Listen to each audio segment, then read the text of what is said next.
தேடிச்சோறு நிதம் தின்று பல சின்னஞ்சிறு கதைகள் பேசி மனம் வாடி துன்பமிக உழன்று பிறர் வாட பல செயல்கள் செய்து நரைகூடி கிளப்பருவம் எய்தி கொடுங்கூற்றுக்கு இறையெனப்பின் மாயும் பல வேடிக்கை மனிதரைப் போலே நான் வீழ்வேன் என்று நினைத்தாயோ? அனைவரையும் வணங்கி மகிழ்கின்றேன். இன்றைய நாளுக்காக நான் இறைவனிடம் நன்றி சொல்லிக் கொள்கின்றேன். உங்களையெல்லாம் சந்திப்பதிலே எனக்கு மிகவும் மகிழ்ச்சி. நிர்வாகக்குழு உறுப்பினர்கள் அனைவருக்கும் என்னுடைய வணக்கங்களையும் வாழ்த்துக்களையும் தெரிவித்துக் கொள்கின்றேன். ஈன்ற பொழுதில் பெரிதுவக்கும் தன் மகனை சான்றோன் என கேட்ட தாய் என்று வள்ளுவர் சொல்லுவார். அது தாய் என்பது ஆசிரியையும் சேர்த்துத்தான் என்று நான் நினைக்கின்றேன். மக்கட்பேறுங்கிற அதிகாரம் நீங்கள் எல்லாரும் கேள்விப்பட்டிருப்பீங்க. ஒரு திருக்குறள் படி ஒரு மனிதன் வாழ்வது என்பதே மிகவும் பெரிது. ஆனால் இந்த மேடையில் வீற்றிருக்கின்றவர்களுக்கு 4 திருக்குறள் அதில் பொருத்தமாக இருக்குது. ஒரு தந்தை மகனுக்கு ஆற்றும் நன்றி அவையத்து கற்றோர் அவையத்து முந்தி இருப்பச் செயல். ஒரு அப்பா தன்னுடைய குழந்தையை நல்லா கொண்டு வரணும்னு நினச்சா மிகச்சிறந்த ஒரு கல்வியை கொடுக்கின்ற ஒரு ஸ்தாபனத்திலே அந்த குழந்தைகளை படிக்க வைக்க வேண்டும். ஒன்று, இது தாளாளர் ஐயா அவர்களுக்கு பொருந்தும். இரண்டாவது, மகன் தந்தை காற்றும் உதவி இவன் தந்தை என்னோற்றான் கொல்லெனும் சொல். இந்த பிள்ளையை பெறுவதற்கு இவர்கள் பெற்றோர் என்ன தவம் செய்தனரோ அப்படின்னு சொல்கிற மாதிரி குழந்தைகள் பேர் வாங்கி கொடுக்கணும் அப்படின்னு சொல்லுவாங்க. 3 திருக்குறளாச்சு ஈன்ற பொழுதினோட சேர்த்து. குழலினிது யாழினிது என்பர் தம்மக்கள் மழலை சொல் கேளாதவர். இந்த 4 திருக்குறளுமே ஒரு குடும்பத்திற்கு ஒரு நிர்வாகத்திற்கு பொருத்தமாக இருக்கின்றது என்று சொன்னால் இது எதேச்சையாக நடந்திருக்காது. இது எல்லாம் ஒரு பிராப்தம் என்று தான் சொல்ல வேண்டும். பெற்றோர்களே, உங்கள் பிள்ளைகளை பற்றி கண்டிப்பாக உங்களுக்கு தெரிந்த விஷயங்கள் மிகவும் குறைவு.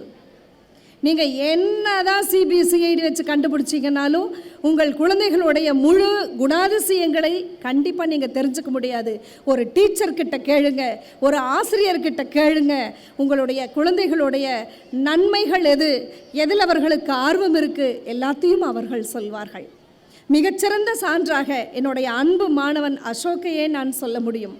எனக்கு தெரிந்து 2 வருடங்கள் நான் அவங்களுடைய வகுப்புக்கு போயிருக்கேன். ஒரு நாளும் ஆசிரியர் வகுப்பெடுக்கும் பொழுது தேவையில்லாமல் பேசியதே கிடையாது. நீ ஏன் இதை செய்யலை அசோக் எழுந்திருச்சு நின்று நான் ஒரு நாளும் சொன்னது கிடையாது. இந்த மாதிரி நீங்கள் நினைக்கலாம் பேச கூப்பிட்டதுனால மேடம் இப்படியெல்லாம் சொல்கிறாங்க அப்படின்னு. இல்லை, இது உண்மை. இதை பெற்றோர்களாகி உங்களிடத்தில் சொல்வதற்கு என்ன காரணம்னா, உங்களுடைய பிள்ளைகளை பற்றி ஆசிரியர்கள் என்ன சொல்கிறாங்கன்னு தெரிஞ்சால் உங்கள் மனசு ரொம்ப சந்தோஷப்படும். அந்த ஒரு காரணத்துக்காக சொல்கிறேன். நிறைய பேசணும்னு நீங்கள் வந்தேன். ஒரு அரை மணி நேரம் லேட்டாக வந்ததுனால அசோக் எனக்கு ஒரு பனிஷ்மெண்ட்டு, நீங்கள் அரை மணி நேரம் நான் உங்களுக்கு பேச கொடுத்தேன், போதும் லேட்டாக வந்ததுனால 1/4 மணி நேரம் பேசுங்கன்னு சொல்லிட்டார். ஏன்னா நீங்கள் எல்லோரும் ரொம்ப ஆர்வமாக காத்துட்டு இருந்தீங்க உங்களுடைய குழந்தைகளுடைய கலை நிகழ்ச்சிகளை காண்பதற்காக. சில விஷயங்களை மட்டுமே நான் இங்கு பதிவு செய்ய காத்திருக்கின்றேன். பெற்றோர்கள் இங்கே அதிகமாக இருக்கீங்க, குழந்தைகள் நடந்து கொண்டு இருக்கிறார்கள். கல்வி கரையில் கற்பவர் நாள் சில. கற்கை நன்றே கற்கை நன்றே பிச்சை புகினும் கற்கை நன்றே. படிக்காமல் இருப்பதை விட பிறக்காமல் இருப்பது மேல். குஞ்சி அழகும் கொடுந்தானை கோட்டழகும் மஞ்சள் அழகும் அழகல்ல நெஞ்சத்தின் நல்லம் யாம் எனும் கல்வி அழகே அழகு. 2000 ஆண்டுகளாக கல்விதான் ஒரு மனிதனை மேம்படுத்தும்னு இந்த சமுதாயம் சொல்லியிருக்கு. நிறைய சான்றுகள் இருக்கு. இதை சொல்வதற்கு என்ன காரணம்னா, எங்கள் அப்பா பிஸ்னஸ் பண்ணுறாரு, எனக்கு படிப்பு வரல, இல்லவே இல்லை. கல்வி ஒன்றே கைப்பொருள் என்பதை தெரிந்து கொள்ளுங்கள் குழந்தைகளே. பெற்றோர்களே, உங்கள் குழந்தைகளை நீங்கள் அவமானப்படுத்தாதீர்கள். ஆனால் குழந்தைகள் அவமானப்படும் பொழுது நீங்கள் தள்ளி நின்று, மனசுக்கு கஷ்டமாக தான் இருக்கும், வருத்தத்தோடு குழந்தைகளை கவனியுங்கள். உனக்கு நேர்கின்ற அவமானங்களை சேர்த்துவை, பின்னாளில் அது உனக்கு உதவும் என்று சொல்வார்கள். குழந்தைகளை தடிக்கு கீழே விழுவதற்கு விடுங்கள், ஓடிப்போய் தாங்கி பிடிக்காதீர்கள். குழந்தைகள் தானாக எழுந்து கொள்வார்கள். இங்கே நிறைய பரிசுகள் கொடுத்தாங்க. ஆனால் நன்றாக படித்ததற்கான ப்ரொஃபிஷியன்சி அவார்டு கொடுக்கும்போது மட்டும் என்னுடைய மனசில் அவ்வளவு ஒரு மகிழ்ச்சி இருந்தது. கல்விக்காக மட்டும்தான் நீங்கள் எவ்வளவு வேண்டுமானாலும் உழைப்பையோ பணத்தையோ செலவு செய்யலாம். மிகச்சிறந்த ஒரு பள்ளி 27 ஆண்டுகளாக இந்த இடத்திலே அழகாக கல்வியை கற்றுக் கொடுக்கின்றார்கள். அன்னசத்திரம் ஆலயம் அமைத்தல், 1000 அமைத்தல், அன்னையாவினும் புண்ணியங்கோடி ஆங்கோரி ஏழைக்கு எழுத்தறிவித்தல் என்பதை மிக தர்மமாக கொண்டு செயல்படுகின்ற இந்த தாமரை மெட்ரிகுலேஷன் பள்ளியை நான் எப்பொழுதும் நினைவில் கொள்வேன். நீங்கள் இந்த பள்ளியிலே உங்களுடைய குழந்தைகளை படிக்க வைத்ததற்காக நானும் மகிழ்கின்றேன். நாங்கள் எல்லாம் அரசு பள்ளியில் படித்தோம். பல்கலைக்கழக அளவிலே நான் முதல் மதிப்பெண். எத்தனையோ 1000 பேர் எழுதிய தேர்விலே பல்கலைக்கழகத்திலே 3 பேர் மட்டும்தான் தேர்வானார்கள். நானும் அதில் ஒருத்தி என்பதை மகிழ்ச்சியுடன் தெரிவித்துக் கொள்கின்றேன். இதை நான் உங்களிடம் சொல்வதற்கு காரணம் எனக்கு பெருமைக்காக அல்ல. இதையெல்லாம் நான் வாங்கும் பொழுது என்னுடைய தந்தை என்னிடத்திலே இல்லை. நான் 11ஆம் வகுப்பு படிக்கும் பொழுது என்னுடைய தந்தை இறந்து விட்டார். ஆனால் அவர் கண்ட கனவுகளை நான் வாழ்நாள் முழுதும் நிறைவேற்றி கொண்டே இருக்கின்றேன். குழந்தைகளே, நன்றாக கேட்டுக்கொள்ளுங்கள். இந்த பெற்றோர்கள் உங்களுக்காக பார்த்து பார்த்து செய்து கொண்டிருக்கிறார்கள். அவர்களுடைய எண்ணங்களை நீங்கள் நிறைவேற்ற வேண்டும். உங்களுடைய குறிக்கோள் அதுவாக இருக்க வேண்டும். படி படி என்று அவர்கள் சொல்வதற்கு காரணம், காலம் சென்று விட்டால் மீண்டும் வராது குழந்தைகளே. அதை பெற்றோர்கள் உணர்வார்கள்.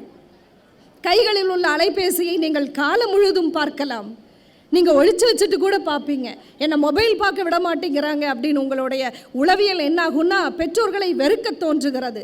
எல்லா பெற்றோர்களும் பிள்ளைகளை திட்ட வேண்டும் என்பதல்ல, கூணி குறுகி நிற்கிறார்கள் நீங்கள் செய்கின்ற இந்த வேலைக்காக. தூக்கி வீசுங்க. ஏன்னா 10th மட்டும் கொஞ்சம் நல்ல மார்க் வாங்கிரு சாமி, நல்ல குரூப் சேரலான்னு சொல்லுவாங்க பெற்றோர்கள்.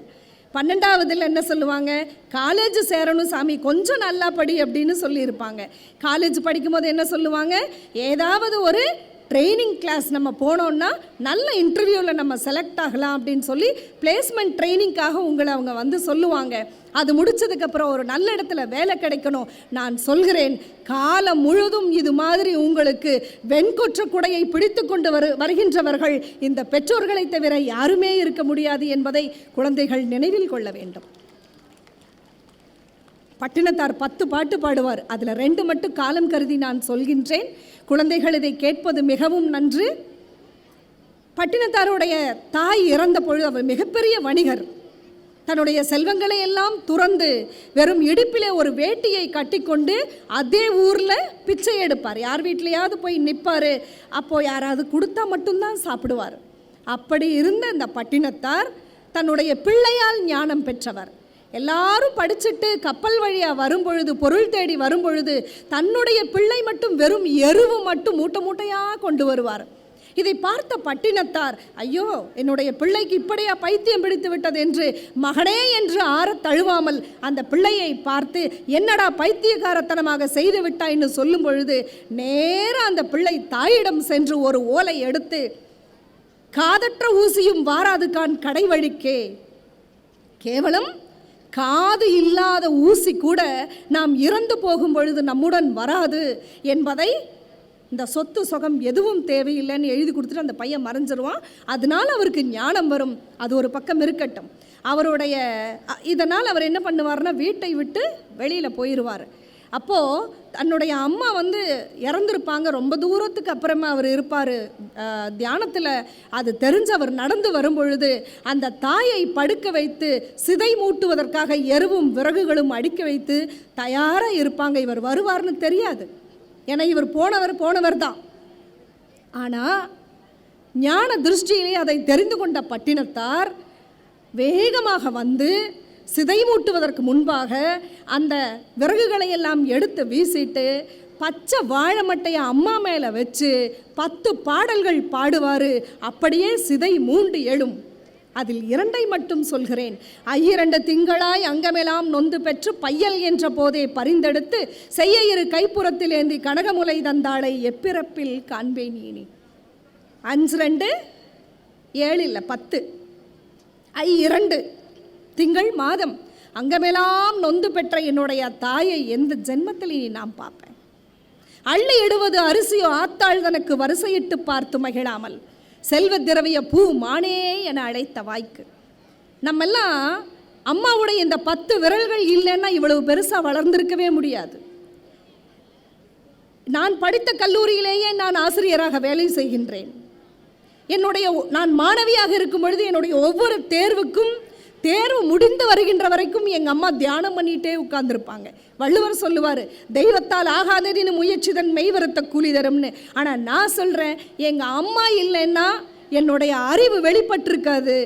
அப்பா இல்லாத பொழுதும் கூட குழந்தைகளை மரியாதையோடு கௌரவமாக வளர்ப்பதற்கு பெற்றோரால் மட்டும்தான் முடியும். நான் நல்லா படித்தேன், நான் வேலை வாங்கிட்டேன்னு நான் சொல்லவே இல்லை. என்னுடைய பெற்றோருடைய ஆசீர்வாதத்தினால் நான் உங்கள் முன்னால் ஆசிரியராக நின்று கொண்டிருக்கிறேன். அம்மா என்ன சொல்லுவாங்க? மெல்ல முகம் மேல் முகம் வைத்து முத்தாடி என்ற மகனே என அழைத்த வாய்க்கு.